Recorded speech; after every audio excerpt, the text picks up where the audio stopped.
अनंगपुर गांव को उजाड़ने की एक वीडियो आपने सुनी होगी। और इस गांव को सरकार क्यों उजाड़ना चाहती है, या प्रशासन इसके ऊपर बुलडोजर क्यों चलाना चाहता है, और इस गांव के बहाने वो आपको क्या संदेश देना चाहते हैं, और ये गांव बचना क्यों जरूरी है, और बाकी के सभी गांव भी बचने क्यों जरूरी हैं। गांव से क्यों डरती है सरकार, या कोई भी सरकारें, मतलब या प्रशासन गांव से क्यों डरता है, और गांव क्या है, और भारत में गांव का क्या महत्व है, ये समझना बड़ा ज़रूरी है। और यदि आपने इस गांव को बचाने की लड़ाई लड़ी तो आपका गांव बचे, कैसे बचे, क्या तरीका हो, और जो न्यू वर्ल्ड ऑर्डर पर हम इतने सालों से बोल रहे हैं उससे बचने का क्या तरीका है, ये आज अनंगपुर गांव के बहाने आपको बताया जाएगा। इस वीडियो को आखिर तक देखिएगा तो आपको काफ़ी सारी चीज़ें समझ में आएंगी कि असल में जनता सरकार मोर्चा क्या चाहता है और किस तरह की व्यवस्था परिवर्तन की हम बात करते हैं। तो शुरुआत करते हैं हम लॉकडाउन के दिनों की। उस वक्त जो खेती के 3 कानून लाए गए थे, उन खेती के 3 कानूनों के अंदर व्यापारियों को एंट्री दी गई थी, यदि आपको ध्यान हो तो। फिर आपने देखा होगा कि उस लॉकडाउन के दौरान भी जो छोटा व्यापारी था वो खत्म किया गया था, चाहे लॉकडाउन हो, नोटबंदी हो, जीएसटी का इम्प्लीमेंटेशन हो, दूसरे कायदे कानून पे लागू करना हो, उन सब में छोटे जो दुकानदार हैं, छोटे व्यापारी हैं, उनको समाप्त किया गया था। और बड़े जो मगरमच्छ हैं उन्होंने छोटी मछलियों को खाना चालू कर दिया। और इस तरह से व्यापार भी सिर्फ उन्हीं का चला जो बड़े व्यापारी थे। उसी दौरान जब बॉर्डर पर जाकर किसान बैठा तो पता चला वो सारा का सारा जो जो भीड़ थी, सारे जो लोग थे, वो सारे के सारे गांव से थे।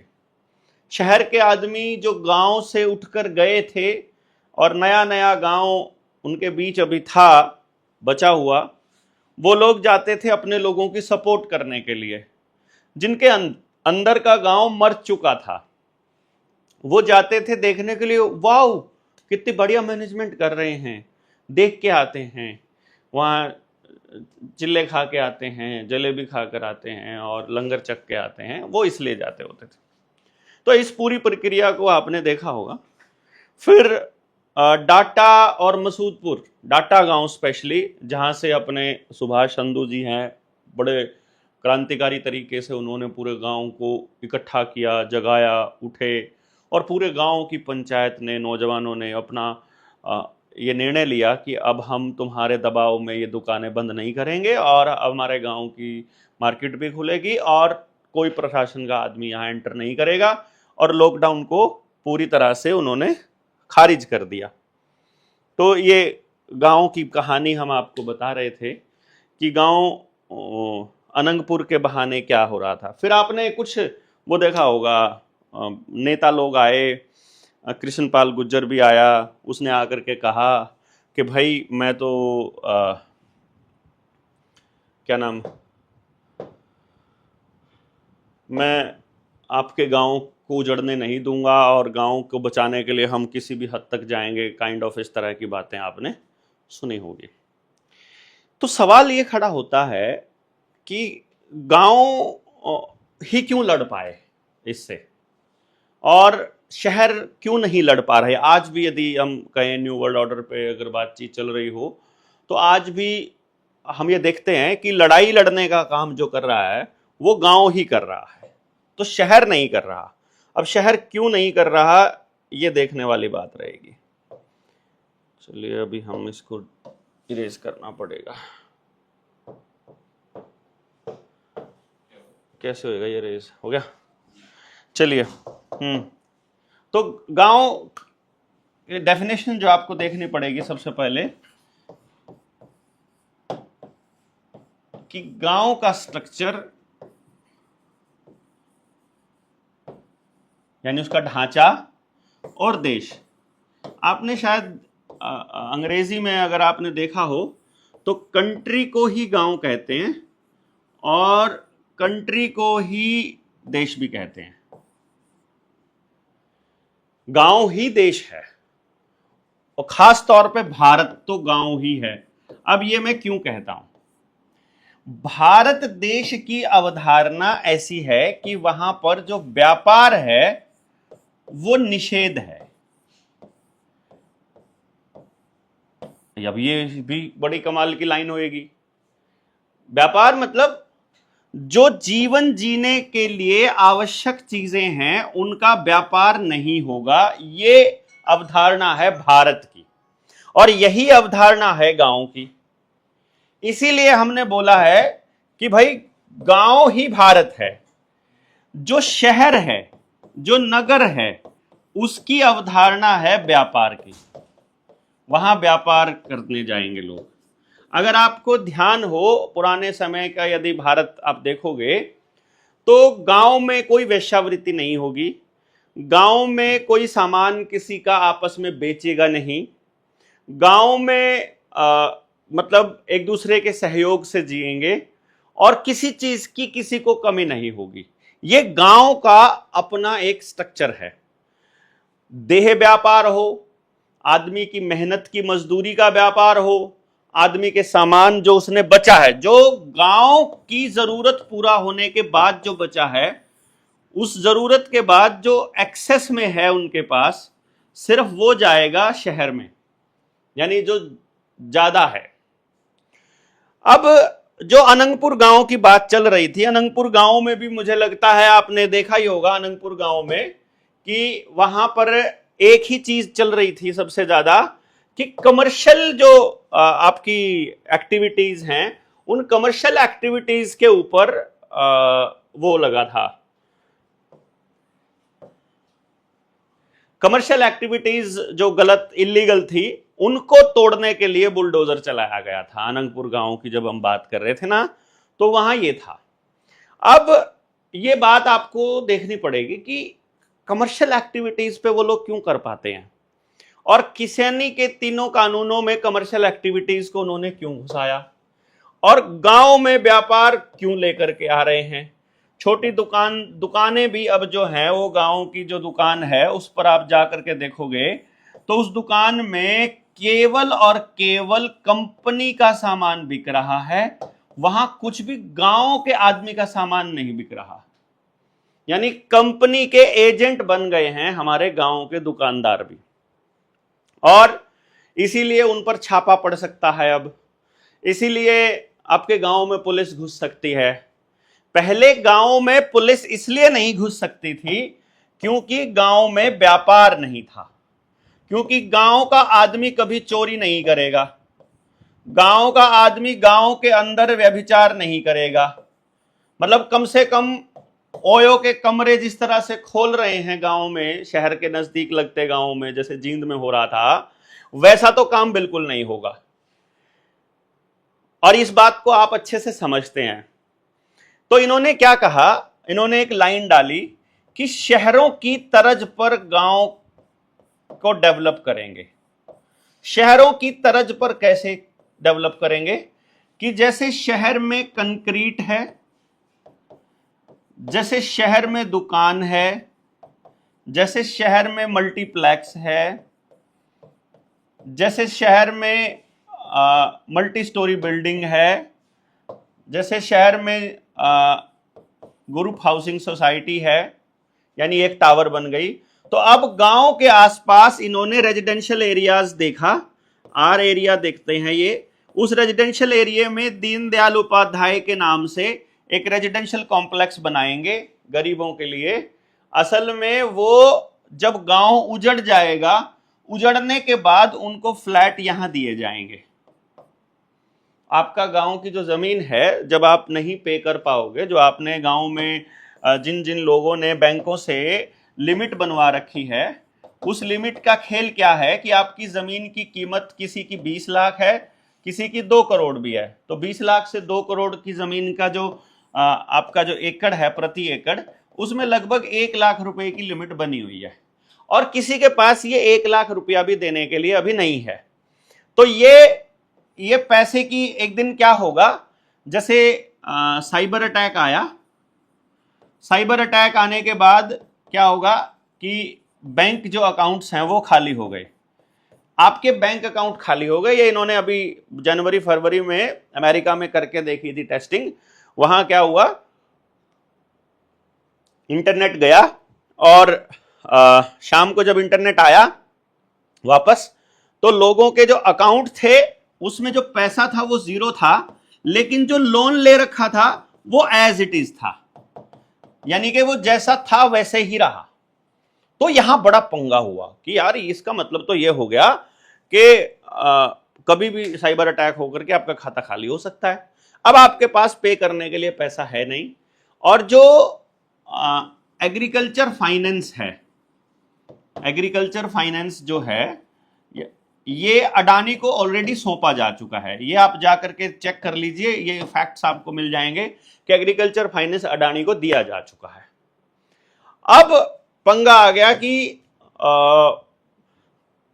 गांव में आपको नक्शा पास करना पड़ेगा, फिर आप गायें कितनी पाल सकते हैं ये भी वो बताएंगे, आप अपना भट्ठा वहां पर नहीं चला सकते, आप अपना क्लेसर या कोलू वहां पर नहीं चला सकते क्योंकि वो प्रदूषण फैलाता है, तो आपको परमिशन चाहिएगी। और आप वहां अपना जो ये है कुम्हार की भट्टी भी नहीं चल सकती। कोई भी ऐसी चीज आप खेत में जो है अपनी पराली नहीं जला सकते, या सर्दियों में पराली नहीं जला सकते, मतलब सर्दी भगाने के लिए। और उसका कारण किसका नाम लेते हैं, वो प्रदूषण। यह भी बड़ा खेल है। प्रदूषण फैलाने वाली एक चीज फॉर एग्जांपल कार है। इस कार का हर पुर्जा बनाने के लिए कितना पोल्यूशन होता है इसका अंदाजा आपको शायद नहीं है। ये जो बोर्ड, स्मार्ट बोर्ड हम आप देख रहे हो, इसको बनाने में कितना पोल्यूशन होता है ये भी हमें नहीं समझ में आएगा।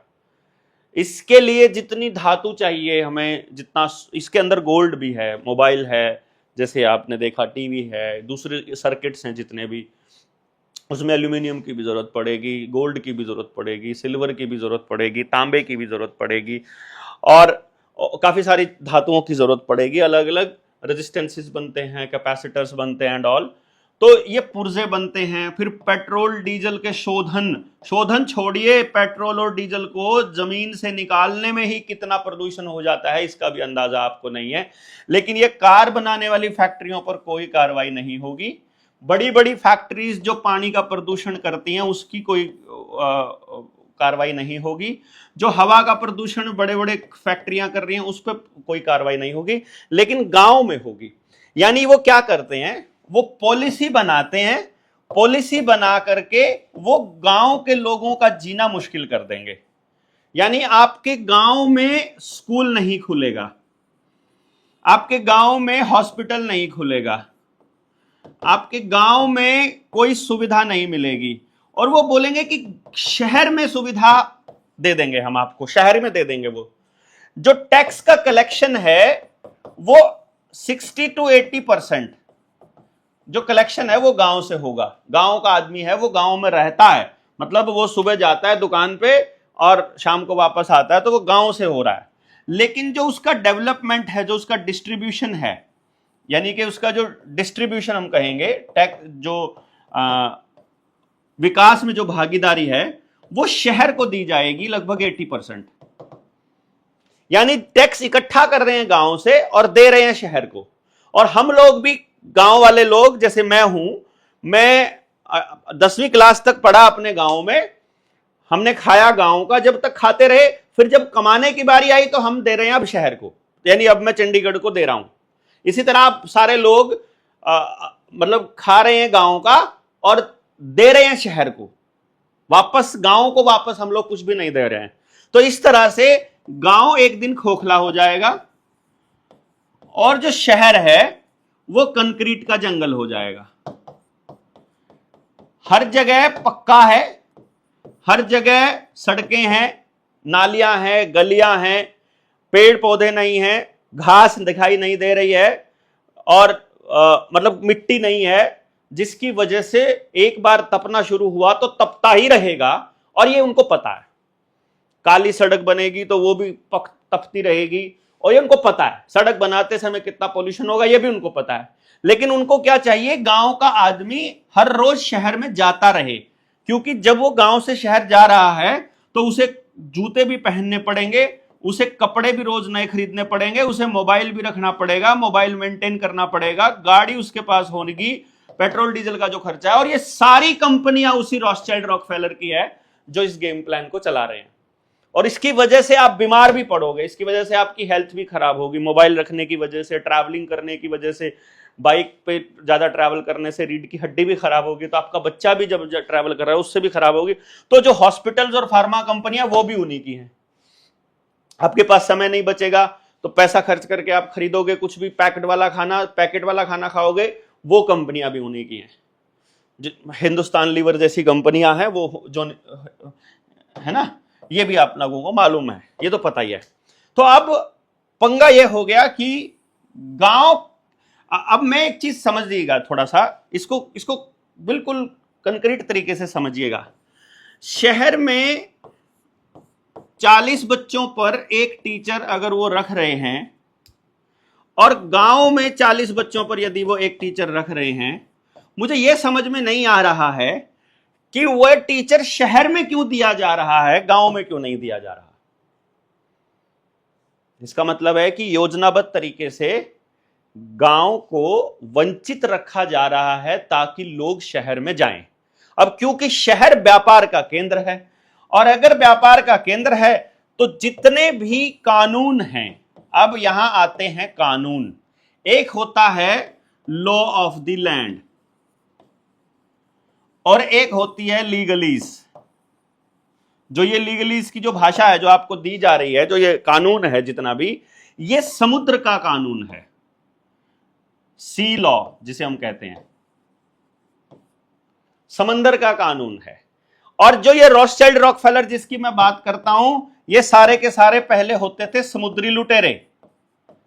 इन्होंने क्या किया, इन्होंने राजा को एक बात कही, जो भी राजा यहां थे, कि भाई तुम राजा बनो, कोई भी मौज करो, कोई भी, जैसे कोई भी पॉलिटिकल पार्टी शासन करे, कोई दिक्कत नहीं है। तो आपको लगता होगा कांग्रेस और बीजेपी अलग अलग हैं, आम आदमी पार्टी या ममता बनर्जी या मुलायम, ये सब अलग अलग नहीं है, ये एक ही हैं असल में। तो वो समुद्री लुटेरे क्या कह रहे हैं, वो एक क्यों है वो बता रहा हूं। वो कहते हैं कि तुम राज करो जैसे मर्जी, कोई भी बैठे गद्दी पे, हमें कोई फर्क नहीं पड़ता है, बस टैक्स कलेक्शन और बिजनेस, ये नियम हमारे हिसाब से बनेंगे। तो जो बड़ा उद्योगपति है वो कह रहा है कि टैक्स और बिजनेस जो है वो हमारे हिसाब से होगा। इसका मतलब यह हुआ कि उनको जब आपको ड्रेन करना है, जब आपको खाली करना है, चाहे आपके बच्चे ड्रेन करने हो, यानी आपका टैलेंट ड्रेन करना है, तो जिस बच्चे के थोड़े से भी नंबर आए या थोड़ा सा भी इंटेलिजेंट दिखाई दे, या तो उसे कंपनी हायर कर लेगी, ठीक है। या जैसे आप क्या होगा, किसी ने ढूंढ लिया कि भाई गूगल में या फेसबुक के अंदर एक ग्लिच है और हम इसको तोड़ सकते हैं, इसकी सिक्योरिटी को ब्रीच कर सकते हैं और इसको हैक कर सकते हैं। जैसे ही वो हैक करेगा उसे 2 करोड़ का या 5 करोड़ का एक पैकेज मिल जाएगा। आपने बड़े पैकेज वाली खबरें देखी होंगी कि गूगल ने हायर कर लिया 5 करोड़ रुपए सालाना पैकेज पे।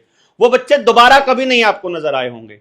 जिन भी बच्चों ने कुछ भी ऐसा किया था कि वो उसके सिस्टम को ब्रीच कर जाए और उसको समझ लें, वो उनको खरीद लेंगे। वो बच्चे के साथ उन्होंने टाई अप कर लिया कि तुमको इतना सालाना मिलेगा, अब तुम मीडिया में नहीं जा सकते, अब तुम अपनी रिसर्च शेयर नहीं कर सकते, ऑफ द रिकॉर्ड जो है तुम रिसर्च नहीं कर सकते, अब तुमको जो करना होगा वो यहीं शेयर करना होगा, और जितना टैलेंट होगा सारा तुमको हमको ही देना पड़ेगा।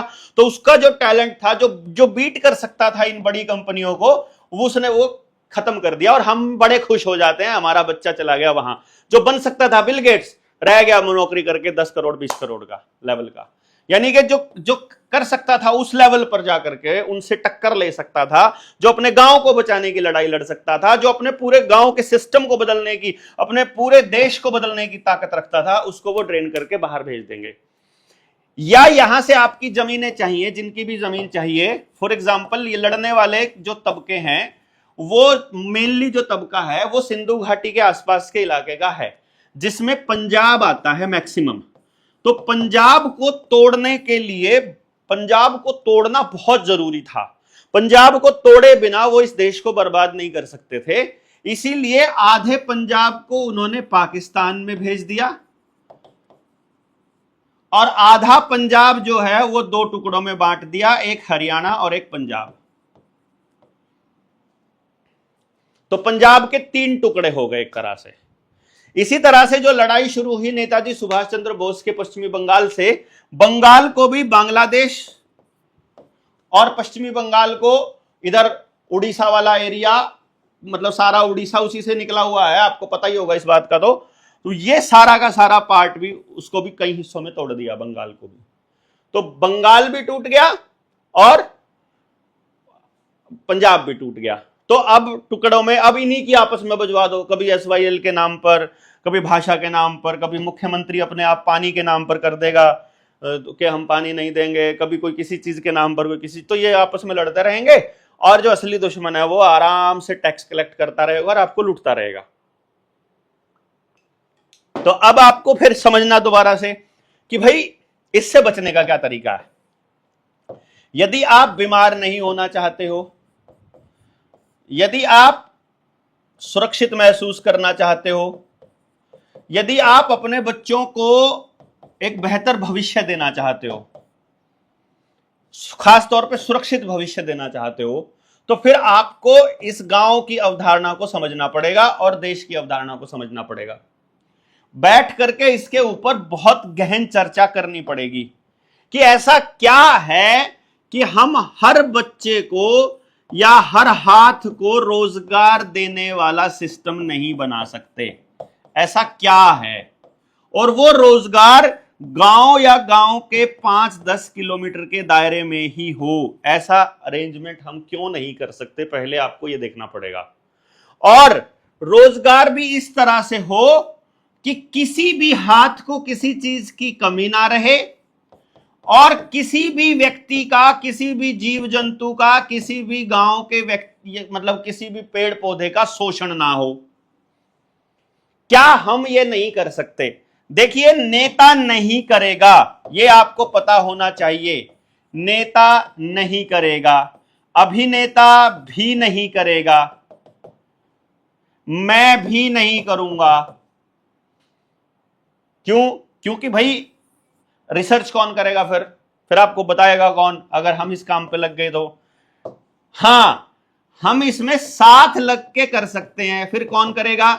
गांव का ही व्यक्ति करेगा, जिसका गांव है। जैसे मैं अपने गांव पे कर रहा हूं, मैं अपने गांव के लोगों को जगा रहा हूं, मैं अपने गांव के लोगों को बता रहा हूं। अभी मैं उनसे पूछ रहा हूं कि ऐसी क्या दिक्कत है कि हम अपने गांव में ऐसा एजुकेशन सिस्टम, ऐसी शिक्षा हम लागू नहीं कर पा रहे। यानी सबसे पहली बात तो शिक्षा है। यदि आपके बच्चे को सुबह से यह बता दिया कि A फॉर एप्पल होता है, तो वो बच्चा सिर्फ यही मानता रहेगा कि A फॉर तो सिर्फ एप्पल ही होता है। और हमारे एजुकेशन सिस्टम की सबसे बड़ी खासियत क्या है, इसको कमीनापन कहता हूं वैसे मैं, वो ये है कि आपको इतने फैक्ट्स एंड फिगर्स दे देंगे कि आपका बच्चा इन फैक्ट्स और फिगर्स को ही सत्य मान बैठेगा और इसी को जीवन मान बैठेगा। यानी आप अभी आज के टाइम पर देखोगे, किसी का बच्चा यदि 25 साल का हो चुका है और वो अभी भी किसी कंपटीशन की तैयारी कर रहा है, तो उसने अपने 25 साल उनके षड्यंत्र को याद करने में बिता दिए, जो कि प्योर झूठ है, जिसका उसके जीवन में कुछ भी इस्तेमाल नहीं होना है। और आपके बच्चे के पास जीवन जीने की कोई भी स्किल नहीं है। आज उसको ऐसा लगेगा कि मोबाइल नहीं होगा तो मैं जिंदा कैसे रहूंगा, लाइट नहीं होगी तो मैं जिंदा कैसे रहूंगा, गाड़ियां नहीं होंगी तो मैं जाऊंगा कैसे, और गांव में तो कुछ है नहीं, ये तो बताते हुए गांव के लोगों को 40 साल हो गए अपने बच्चों को। तो अब उसका बच्चा ये कह रहा है गांव में तो कुछ है ही नहीं है, तो हमको तो शहर ही जाना पड़ेगा। और शहर पूरी तरह से व्यापार है।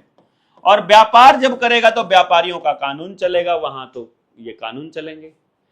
भारत एक अकेला ऐसा देश है दुनिया के अंदर जो प्रकृति के कानून से चलता है, जो लॉ ऑफ द लैंड से चलता है। लॉ ऑफ द लैंड, इस लॉ ऑफ द लैंड में कोई भी किसी का राजा नहीं होता, कोई किसी का मालिक नहीं होता। हम अपना नेतृत्व अपने आप चुनते हैं। ये हमारे जीने का सबसे बेस्ट सलीका है। इस पे हम आने वाले वक्त में चर्चाएं चालू करेंगे, गांव के लोगों से बात करेंगे कि वो लोग आपके गांव पर अटैक क्यों किया करते थे। अटैक करने के पीछे उनका एक ही काम था, एक ही पर्पस था, वो था विस्थापन। विस्थापन का मतलब है आप अपनी मूल जगह से हिल जाओ, आप अपनी मूल जगह से कहीं और शिफ्ट हो जाओ। जैसे ही आपका विस्थापन होगा, आप इस देश के मूल निवासी नहीं रहेंगे और आप बन जाएंगे शरणार्थी, रिफ्यूजी। यानी यदि आपने अपना गांव छोड़ दिया है, यदि आप अपने डॉक्यूमेंट्स कहीं बाहर के बनवा चुके हो और आपने कोई प्लॉट लेकर के मकान बना लिया है शहर में और वहां के डॉक्यूमेंट आपके हैं, तो आप इस देश के शरणार्थी हो चुके हो। मालिक जो होता है, मालिक के पास कोई डॉक्यूमेंट नहीं होता है, या डॉक्यूमेंट जिसके पास होता है मालिक वही होता है। इसको आप ऐसे भी कह सकते हो, जैसे मैं जब अपने टाइम पर जब गांव में पढ़ते होते थे हम, तो हमारे गांव में हमारी डेट ऑफ बर्थ का कोई सबूत नहीं था।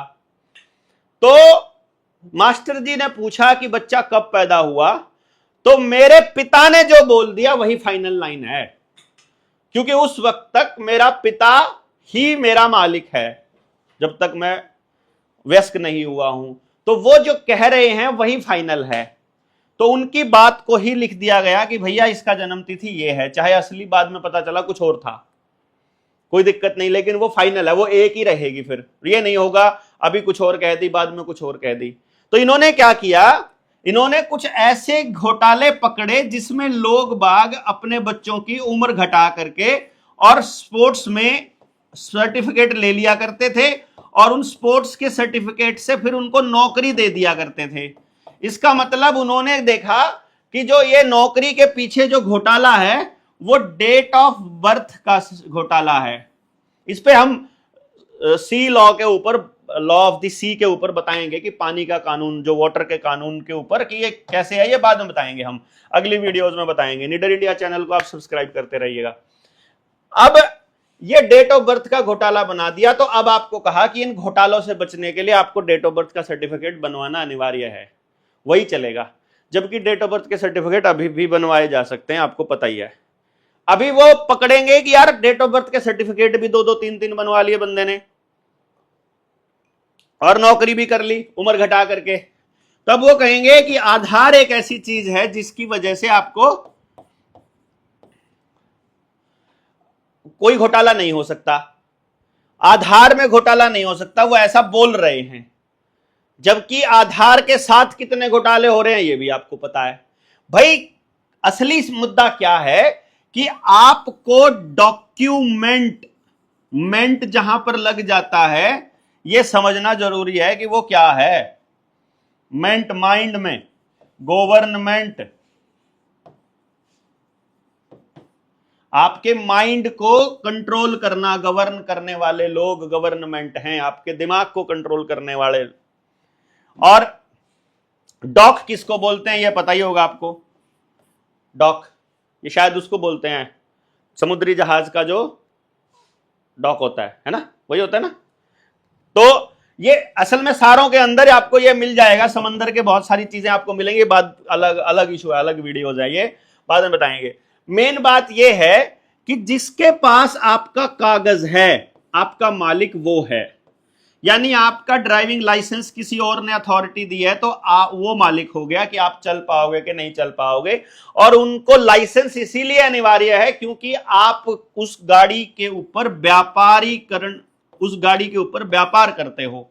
इसलिए आपने देखा होगा कि जो कमर्शियल व्हीकल हैं उनके ऊपर टैक्स भी ज्यादा है, उनके ऊपर पुलिस वालों का पहरा भी ज्यादा है, उनके ऊपर अटैक भी ज्यादा होता है, उनको जल्दी पकड़ती भी है पुलिस। क्यों?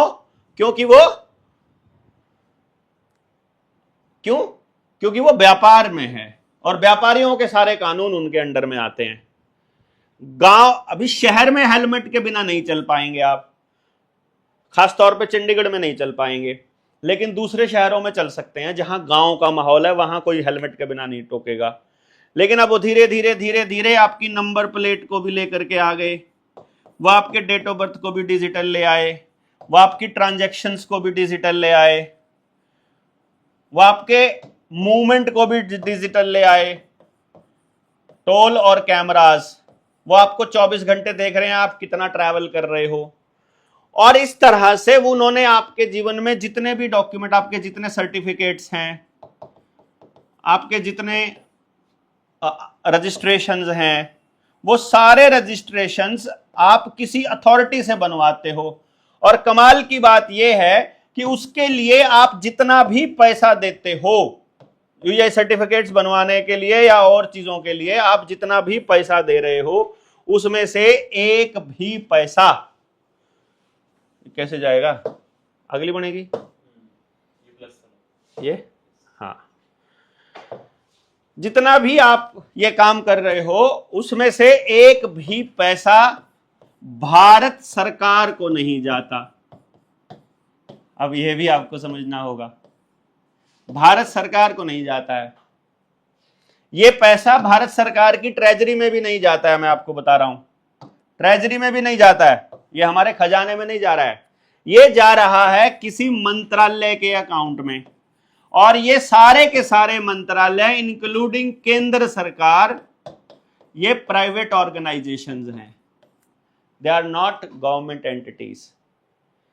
अब ये भी आपको समझना पड़ेगा कि ये एक ट्रस्ट बना करके उसके ट्रस्टीज के तौर पे आपके और हमारे प्रेसिडेंट्स, हमारे प्राइम मिनिस्टर्स, हमारे डेप्यूटी कलेक्टर्स, हमारे एसडीएम, हमारे तहसीलदार, ये सब के सब लोग ये ट्रस्टीज हैं उस ट्रस्ट को संभालने वाले। और वो ट्रस्ट जो है वो बिजनेस एक्टिविटीज करेगी और उसके ऊपर ये काम करेंगे। और ये तब तक लागू नहीं हो सकता जब तक गांव जिंदा है, यानी कि ये पूरी तरह से नियंत्रण में भारत तब आ जाएगा अंग्रेजों के, क्योंकि आपको क्या है, हमारे यहां पर आप ही के बीच में लड़ाई बजवा दी जाएगी संविधान के नाम पर। जब हम बोलेंगे कि गवर्नमेंट ऑफ इंडिया एक्ट 1935 ही हमारा संविधान है, जिसके ऊपर बाबा साहब के सिग्नेचर करके और एक पूरे तबके को उसकी सुरक्षा के लिए बिठा दिया कि यदि मेरे जैसा व्यक्ति कोई बोलेगा तो उसके खिलाफ लामबंद हो जाएं। तो उनको पहले पढ़ना पड़ेगा कि गवर्नमेंट ऑफ इंडिया एक्ट को ही लागू, और गवर्नमेंट ऑफ इंडिया एक्ट 1935 अंग्रेजी टाइम पर बना था, अंग्रेजी हुकूमत ने बनाया था। और उसी टाइम पर आरबीआई एक्ट बना था, आरबीआई एक्ट 1934। यानी गौर से देखने की बात यह होगी कि व्यापारीकरण के लिए आरबीआई आता है 34 में, और उसके बाद देश कैसे चलेगा यह एक्ट आता है 1935 में। और जब 1855 में पहली बार जब आदेश आया था सेंट्रल गवर्नमेंट का, आपको जहां भी सेंट्रल गवर्नमेंट नजर आए समझो वो सारा का सारा अंग्रेजी हुकूमत की बात हो रही है, पार्लियामेंट ऑफ इंग्लैंड की बात हो रही है। जब सेंट्रल गवर्नमेंट नाम शब्द आए, सेंट्रल गवर्नमेंट भारत के संविधान में नहीं है। भारत के संविधान में हमारे सिर्फ 3 ही नाम है, government of India, government of India, republic of India और republic of India, government of India, ये एंड यूनियन ऑफ इंडिया। जब यूनियन ऑफ इंडिया, जब यानी कि यहां बैठा कोई मंत्रालय जब आपके खिलाफ कोई कार्रवाई करता तो यूनियन ऑफ इंडिया वर्सेस फलाना ढिमकाना, ये तो कोर्ट में चलता है, पासपोर्ट के ऊपर ये लिखा होता है। और वैसे गवर्नमेंट ऑफ इंडिया के अंतर्गत सारा कुछ आता है। और गवर्नमेंट ऑफ इंडिया कौन है इस पे भी अलग वीडियो बनेगी। यानी अगर आपको उन्होंने पूरी तरह से कंट्रोल करना है तो आपका जीवन पूरी तरह से व्यापार बनाना पड़ेगा। और यदि आप पूरी तरह से आजाद होना चाहते हो तो आपको पूरा जीवन व्यापार मुक्त करना पड़ेगा। और यह केवल गांव में संभव है, शहर में संभव नहीं है। और इसीलिए हम ये बता रहे हैं। और गांव के अंदर क्या है कि 36 बिरादरी, 18 वर्ण,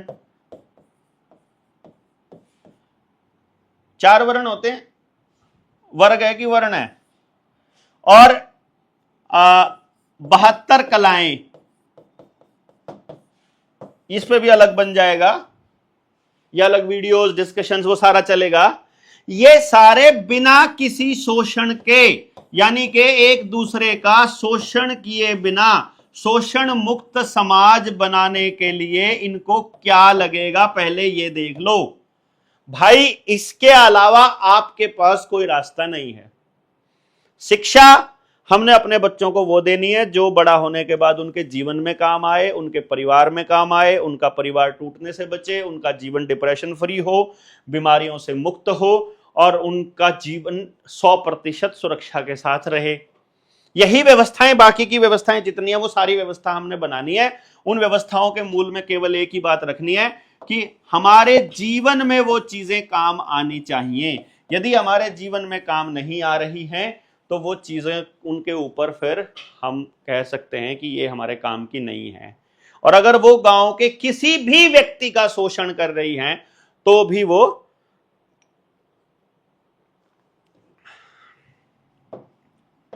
हमारे गांव के लिए और हमारे देश के लिए उपयुक्त नहीं है। अब क्योंकि हम किसी भी जात को, बिरादरी को छोड़ नहीं रहे हैं, क्योंकि हम किसी भी वर्ग को छोड़ नहीं रहे हैं, तो यदि हम किसी वर्ग को छोड़ नहीं रहे हैं तो किसी धर्म के, यानी कि धर्मनिरपेक्ष, एक शब्द हम लोग यूज करते हैं सेक्युलर, ये देश की खासियत क्या है, भारत किसे कहेंगे, जब हमने ये कह दिया कि आपकी पूजा की पद्धति कोई भी हो, हमें आपसे कोई दिक्कत नहीं है, इसी को भारत कहते हैं। भारत से अलग होगा नेपाल, वो हिंदू राष्ट्र बन जाएगा। भारत से अलग हुआ, मान लो मतलब अलग नहीं हुआ, मान लो पाकिस्तान अलग हुआ, वो मुस्लिम राष्ट्र बन जाएगा। और कोई अलग हिस्सा ले जाओ आप, किसी भी बिरादरी को लेकर के अलग कर दो उसको, वो अलग ले जाएगा, लेकिन भारत धर्मनिरपेक्ष ही रहेगा। भारत जो है वो व्यापार मुक्त ही रहेगा। और व्यापार मुक्त रहता है वो जगह जिसकी अर्थव्यवस्था का, अर्थ नहीं, जिसकी अर्थव्यवस्था का आधार जंगल होगा। यह केवल गांव में संभव है। जंगल आधारित अर्थव्यवस्था, यानी कि आपका ईंधन यहीं से, आपका जो पशु है, आपका जो पशुधन है वो चलेगा जंगल से, आपका टॉयलेट जंगल, आपका खाद जंगल, आपका जो आवारा पशु हैं जंगल, आपकी जड़ी बूटियां, आपका चिकित्सा जंगल।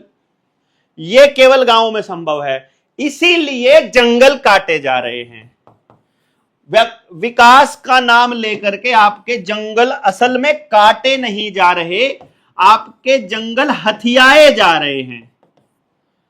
कभी जोहड़ में आ जाएगा पैसा ग्रांट का, कभी स्कूल में आ जाएगा पैसा ग्रांट का, कभी आपके शमशान का पैसा आ जाएगा ग्रांट का। जहां का पैसा आया आपने लिया ऊपर बैठे मंत्रालय से, तो मंत्रालय उस जगह को गिरवी रख देता है वर्ल्ड बैंक को, यानी कि वो डॉक्यूमेंट बन जाएंगे अब सरकार के नाम पर। तो वहां सरकार अपना एक अधिकारी बिठा देगी चौकीदार के तौर पर कि तुमने, या अपने गेट पर अपना लॉक लगा देगी कि अब इस पर हमारा कब्जा हो गया। तो वो सरकार नहीं, असल में मंत्रालय के कब्जे हो जाते हैं। वन विभाग का कब्जा हो गया, कहीं पर पंचायत विभाग का कब्जा हो गया, कहीं पर होम मिनिस्ट्री का हो गया, कहीं पुलिस का ताला लग गया, कभी किसी का।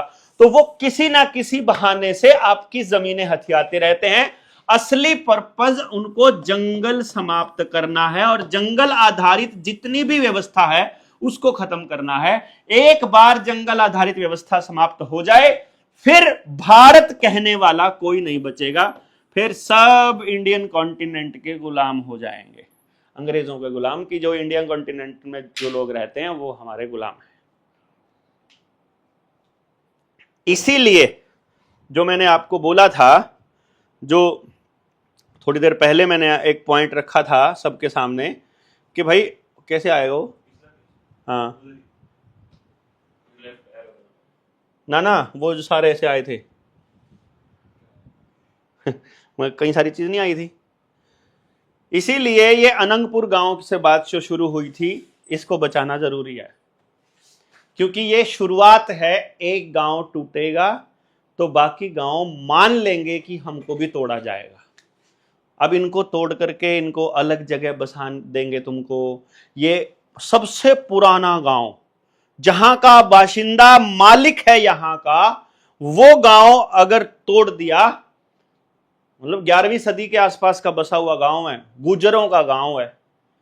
भाई मैं आपको बता रहा हूं, गुजरों को बचा लो, ये गांव नहीं बचेंगे तो फिर जाट भी नहीं बचेंगे, ब्राह्मण भी नहीं बचेंगे, कोई नहीं बचेगा, ये किसी को नहीं बख्शेंगे, ये बता रहे हैं हम आपको। इसलिए गांव बचना जरूरी है। कोई भी एक्टिविटी हम लोग जब तक प्रॉफिट के लिए करेंगे और एक दूसरे का गला काटेंगे, तब तक इनका राज रहेगा स्थापित, तब तक ये कहीं नहीं जा सकते। आपको यदि अपना राज चाहिए तो फिर आपको अपने अंदर की भूख मारनी पड़ेगी कि मुझे ही सब कुछ चाहिए, ऐसी जो सोच है उसको खत्म करना पड़ेगा। यदि आप वो खत्म नहीं कर सकते तो आप इनसे नहीं जीत सकते। इसी को खत्म करने की जागरण है ये, इसी को खत्म करने की लड़ाई है ये, जो इनकी ये क्या नाम, इन शोषणकारी लोगों की। बाकी आप इसमें कितना साथ देंगे, आप कितना खड़े होंगे, कितना जागेंगे, आपका बोलना इंपॉर्टेंट है, ये समय के ऊपर है। हम आपके साथ कनेक्टेड रहेंगे। आप सब लोग शेयर कीजिएगा, ज़्यादा से ज़्यादा लोगों तक पहुंचाइएगा, लाइक कमेंट जरूर कीजिएगा कि आपकी कैसी, आप क्या कहते हो इस वीडियो में से, आपको क्या क्या और मुद्दे क्या क्या निकल के आए, सवाल खड़े कीजिए। जो मैं बोलता हूं जानबूझकर ऐसे शब्दों का इस्तेमाल कर देता हूं कि आपके दिमाग में घंटी बजेगी, यार ऐसा कैसे हो सकता है। आप बोलिए, आप सवाल कीजिए, हम आपको जवाब देंगे। बहुत बहुत धन्यवाद। जय हिंद, जय भारत।